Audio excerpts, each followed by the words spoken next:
యేసు నామంలో మీకు శుభములు సమృద్ధిగా కలుగును గాక. మధురం నీ వాక్యం అనే కార్యక్రమానికి స్వాగతం. ఈరోజు మనం యేసు రక్తము ఆశీర్వాదములు అనే అంశాన్ని ధ్యానించుకుందామండి.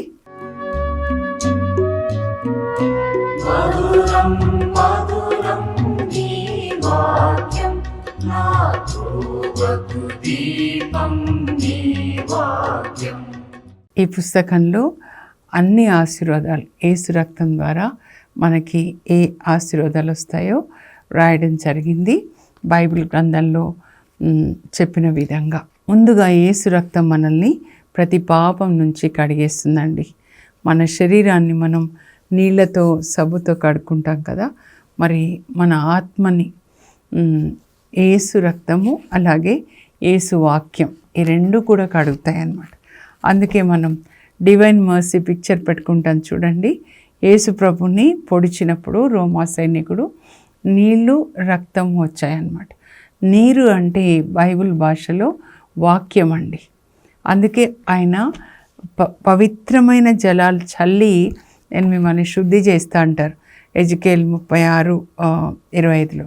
అలాగే యేసు ప్రభు ఏమంటారంటే యోహాను సువార్త 15:3లో నేను మీతో చెప్పిన మాటల వలన మీరు శుద్ధులైతిరి. శరీరాన్ని ఎట్లా నీళ్ళతో కడుక్కుంటామో మన ఆత్మని కూడా నీరు అనే వాక్యంతో కడుక్కోవాలండి. రోజు కడుక్కోవాలన్నమాట.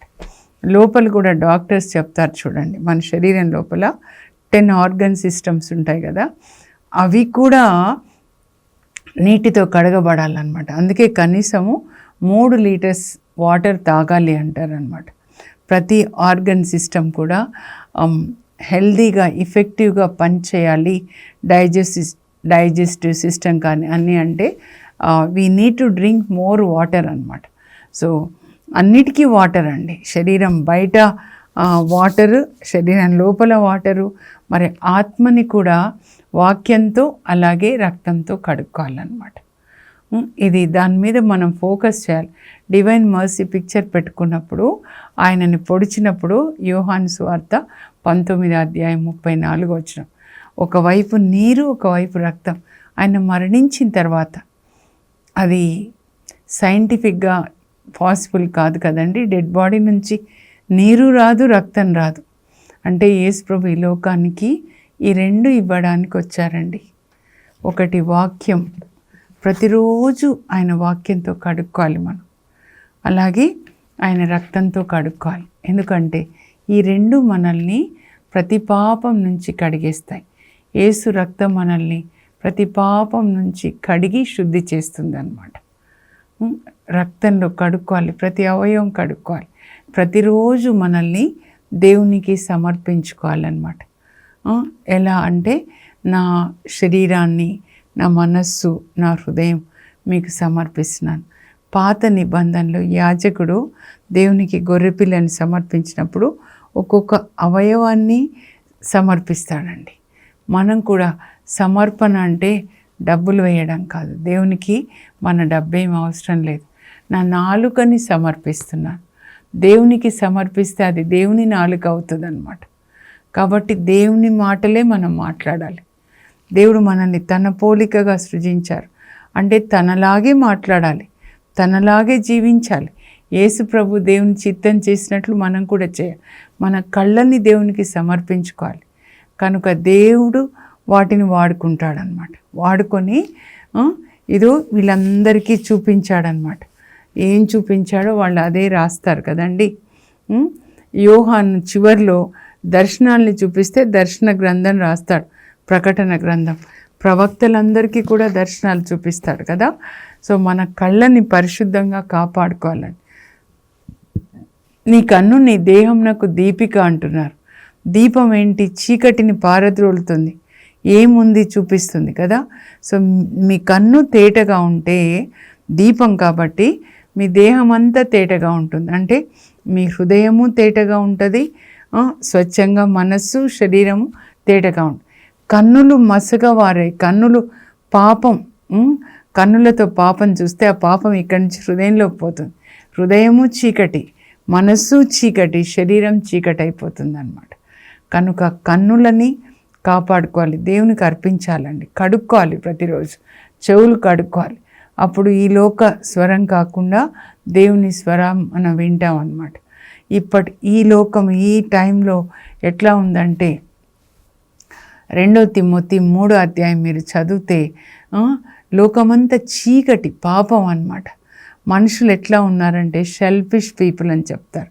దే లవ్ ప్లెజర్స్, శరీర సుఖాలనే కోరుతారు. దేవుడు మతం ఎట్లా ఉంది అని అంటే కేవలము బాహ్య రూపం అన్నమాట. అంటే పెదవులతో ఇక్కడి నుంచే వస్తుంది అన్నమాట. ఇక్కడంతా పాపంతో నిండిపోయింది అని అక్కడ రాయబడి ఉందండి. People they love money, they will be lovers of pleasures, they love themselves, they will be shellfish, they rebel against parents, against God కూడా అన్నమాట. 18 లక్షణాలు ఉన్నాయండి అంత్యక్రీస్తు సాతాను పుత్రుని యొక్క లక్షణాలు అన్నమాట. సో ఆ సాతాను పుత్రుడు ఎవరిలో ఉంటే వాళ్ళు దేవుణ్ణి ప్రేమించరు, దేవుణ్ణి గౌరవించరు, తల్లిదండ్రుల్ని గౌరవించరు. వాళ్ళ ఇష్టం అన్నమాట.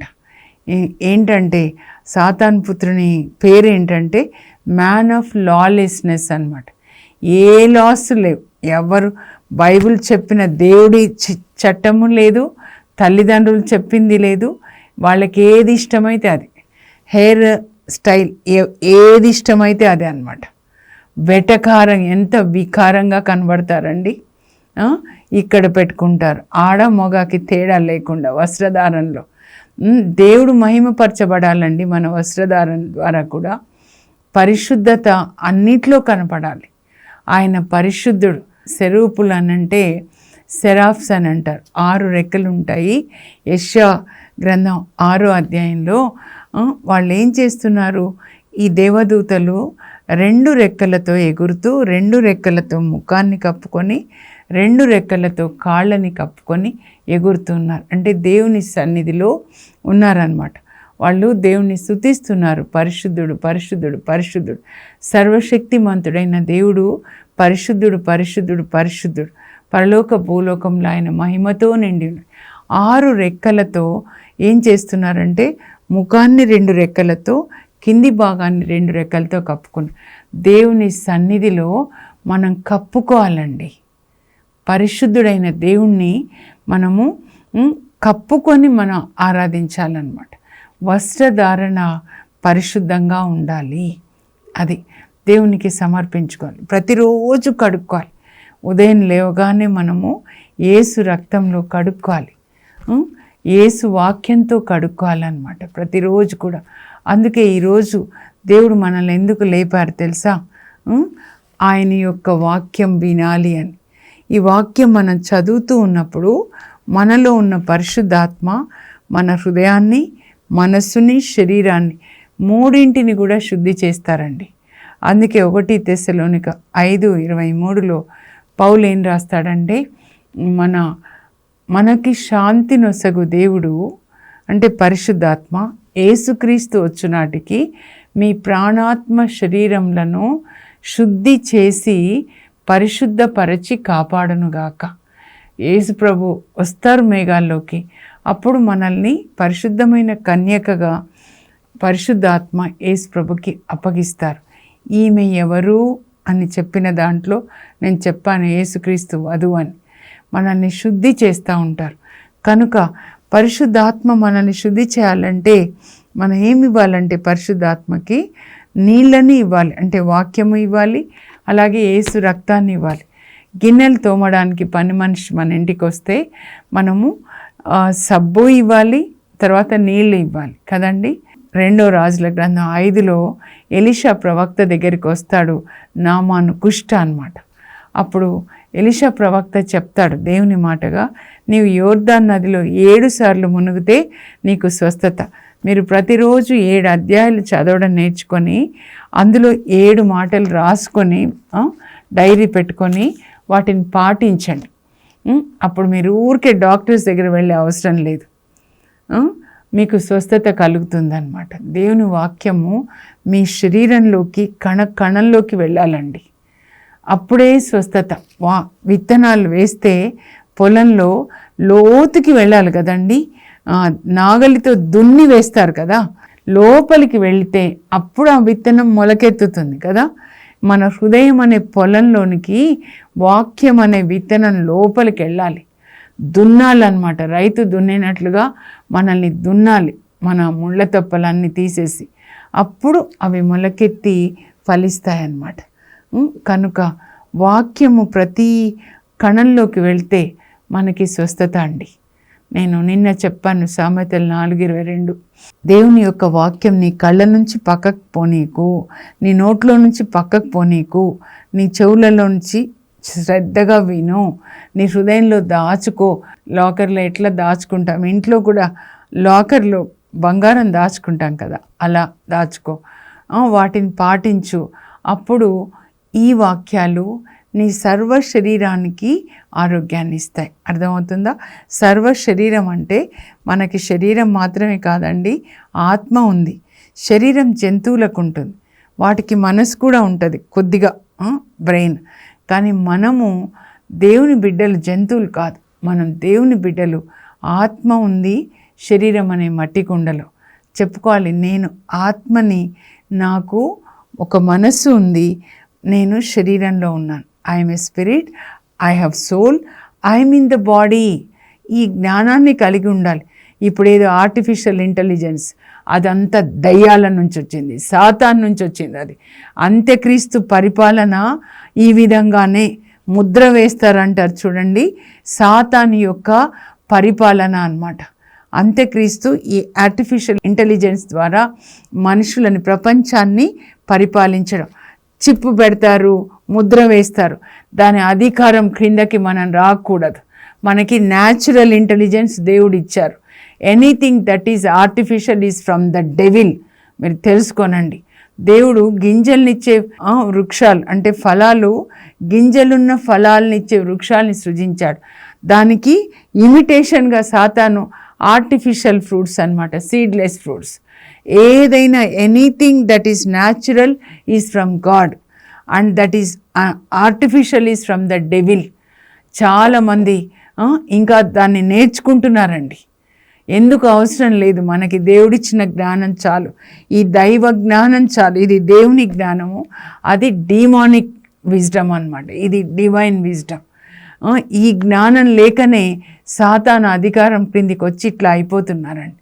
రోజు కడుక్కోవాలి, లేకపోతే హాస్పిటల్స్కి ఎట్లా వెళ్తున్నారండి, ఇంతంత డబ్బులు. ఈ పళ్ళు తీసి పెడతా అంటారు, కళ్ళు తీసి పెడతా అంటారు, మోకాళ్ళు పెడతా అంటారు, అన్నీ ఆర్టిఫిషియల్ అన్నమాట. ఆర్టిఫిషియల్ ఇంటెలిజెన్స్ రోబోట్ ఇప్పుడు ఆపరేషన్ చేస్తుందంట.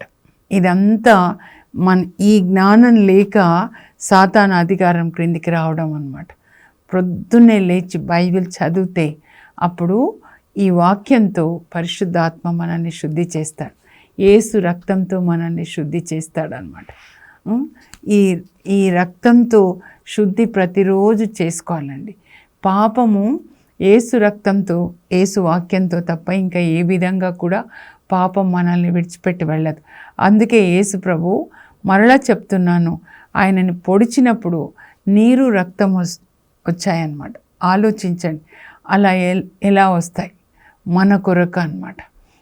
తర్వాత ఏంటంటే యేసు రక్తం మనకి విమోచన అండి. విమోచన అంటే ఇంగ్లీష్లో రెడెంప్షన్ అన్నమాట. అంటే అర్థం ఏంటంటే తిరిగి కొనుక్కోవడం అన్నమాట. ఎందుకు తిరిగి కొనుక్కోవడం అంటున్నారు? రెండోసారి అన్నమాట. తిరిగి కొనుక్కోవడం అంటే యేసు ప్రభు పరలోక తండ్రి మనల్ని ఆత్మగా సృజించారు. పరలోకంలో అమ్మ కడుపులో శరీరాన్ని చుట్టారు. ఇది వస్త్రం. భూమి మీద నివసించే ప్రతి ఒక్కరికి ఈ శరీరం అనే వస్త్రాన్ని ధరించుకోవాలి. మట్టిలోంచి తీసుకొని శరీరాన్ని చేశాడు ఆదాంని. కనుక భూమి మీద ఉన్న ప్రతి ఒక్కరు, యేసు ప్రభు కూడా భూమి మీదకి రావాలంటే మరి శరీరం అనే వస్త్రాన్ని ధరించుకొనే వచ్చారు. మరియ తల్లి గర్భంలో శరీరం అనే వస్త్రాన్ని దేవుడిచ్చారనమాట. అయితే ఈ మనల్ని దేవుడు సృజించాడు, ఆత్మని, శరీరాన్ని కూడా సృజించాడు. కానీ మనము దేవుడిచ్చిన ఆజ్ఞల్ని మీరి పాపం చేసినప్పుడు ఏమవుతుందంటే మనం పాపంనకు బానిసలు అవుతామన్నమాట. యోహాను సువార్త 8వ అధ్యాయంలో మీరు 31, 32, 36 వరకు చదివితే పాపం చేయు ప్రతివాడు పాపం నాకు బానిస, వ్యభిచరించొద్దు, దొంగతనాలు చేయొద్దు, అబద్ధాలు చెప్పొద్దు. పాపం చేసినప్పుడు ఏమవుతుందంటే మనము ఆత్మలో సాతానికి బానిసలు అవుతున్నాం. అది ఎట్లా అర్థం చేసుకోవాలంటే, ఇప్పుడు ఒకరు దొంగతనం చేశారనుకోండి, యేసు ప్రభు కూడా మనం పాపం చేసినప్పుడు సాతాన్ యొక్క చెరసాల్లో ఉన్నప్పుడు మన కొరకు ఆయన జరిమానా కట్టారు. ఆ జరిమానా ఏంటంటే యేసు రక్తం.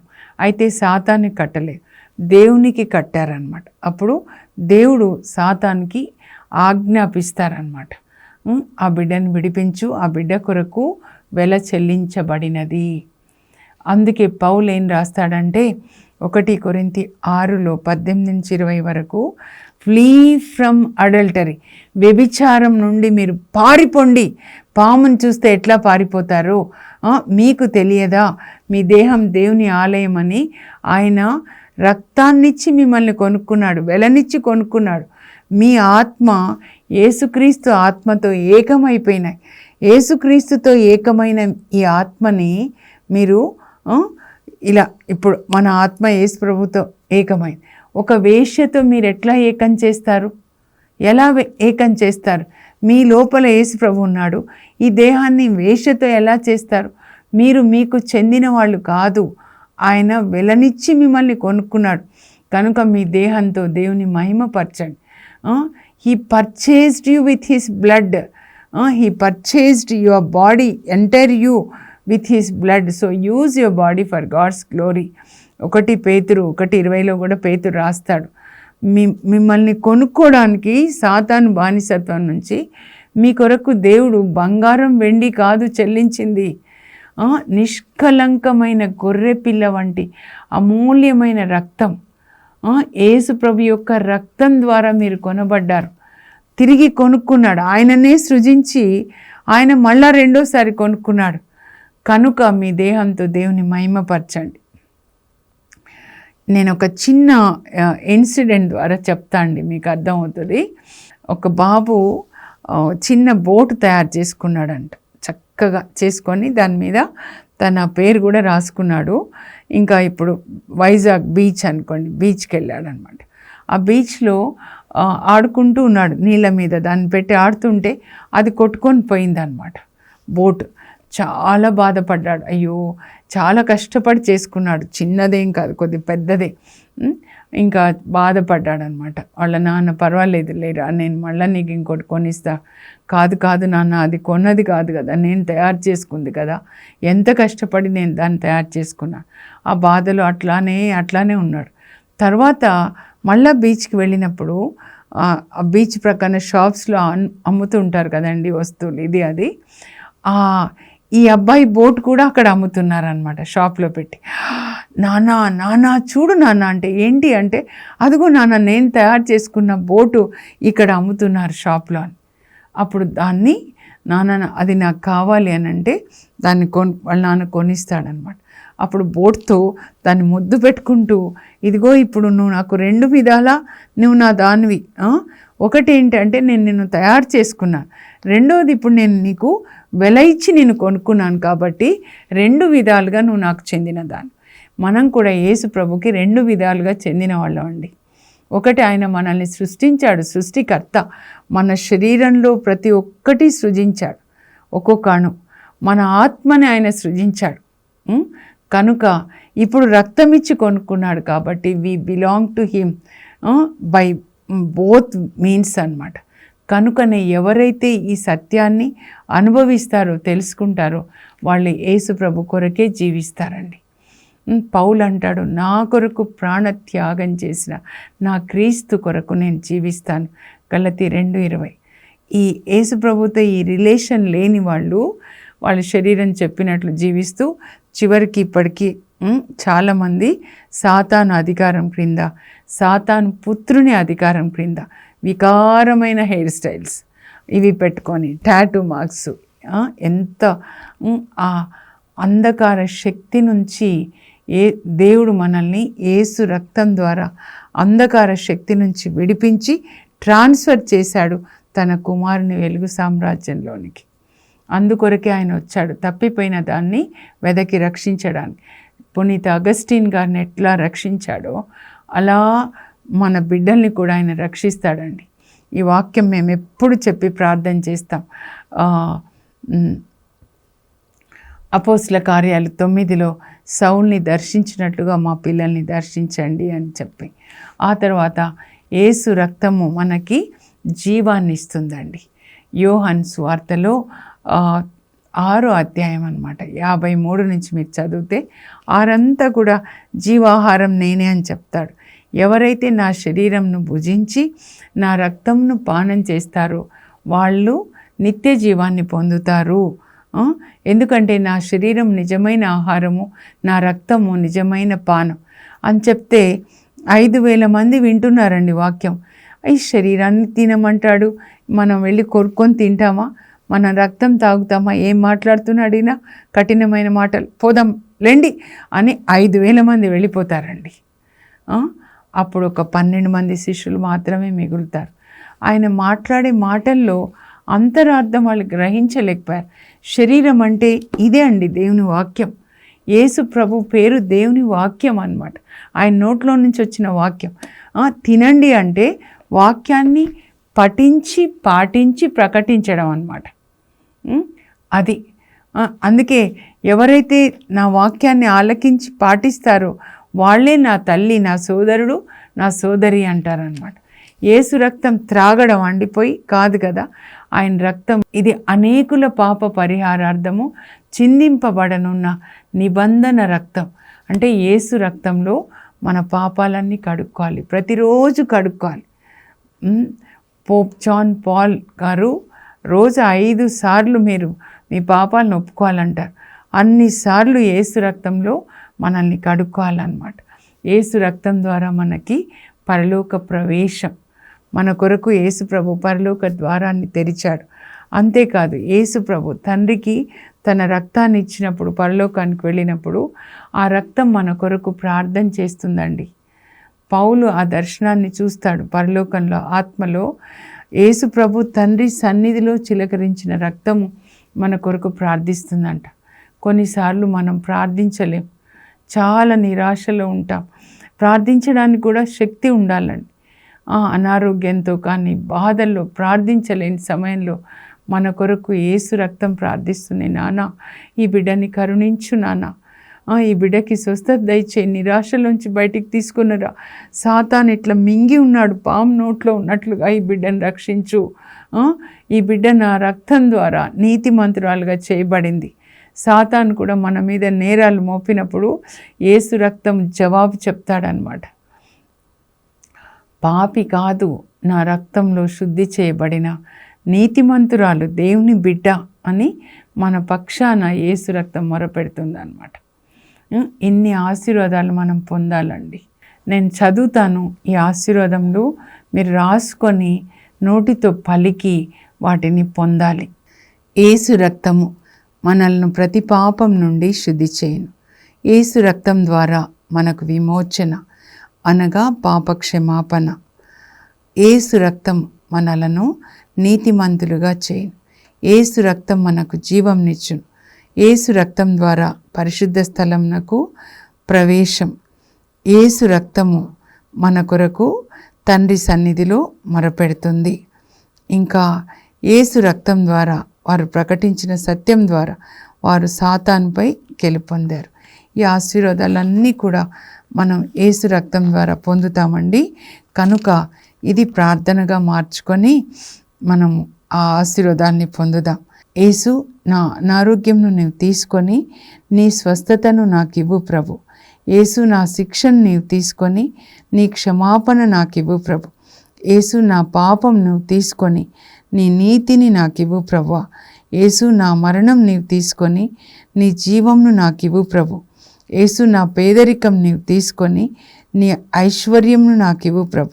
యేసు నా అవమానం నీవు తీసుకొని నీ మహిమను నాకు ఇవ్వు ప్రభు. యేసు నా నిరాకరణ నీవు తీసుకొని నీ అంగీకారం నాకు ఇవ్వు ప్రభు. యేసు నా శాపం నువ్వు తీసుకొని అబ్రహాం దీవెన నాకు ఇవ్వు ప్రభు. యేసు నా దుఃఖం నువ్వు తీసుకొని నీ సంతోషం నాకు ఇవ్వు ప్రభు. యేసు, నా అజ్ఞానం నీ తీసుకొని నీ జ్ఞానంను నాకు ఇవ్వు ప్రభు. ఈ ప్రార్థన మనం చేసుకొని యేసు రక్తం ద్వారా పొందే ఆశీర్వాదాలన్నీ కూడా పొందుదామండి. ప్రార్థన చేసుకుందాం. పరలోకపు మా తండ్రి, మీ పరిశుద్ధ నామమునకు స్తోత్రం కలుగును గాక. యేసు, మీరు మా కొరకు సిలువలో రక్తం చిందారు. ఆ రక్తంతో మమ్మల్ని కడిగి పరిశుద్ధపరచండి. మమ్మల్ని పాపం నుంచి, శాపం నుంచి, రోగం నుండి మా అందరికీ విడుదల కలుగ చేయండి. యేసు పరిశుద్ధ నామంలో అడుగుచున్నాం తండ్రి, ఆమేన్. యేసు రక్తంలో కడుక్కొని ఆయన యొక్క ఆశీర్వాదాలు, ఆరోగ్యము, నీతి వస్త్రాన్ని పొందుదాం, పాప క్షమాపణ పొందుదాం, శాపం నుంచి విడుదల పొంది అబ్రహాం దీవెనలోనికి ప్రవేశించి యేసు ప్రభుకి సాక్షులుగా జీవిద్దాం. God bless you. Have a blessed day.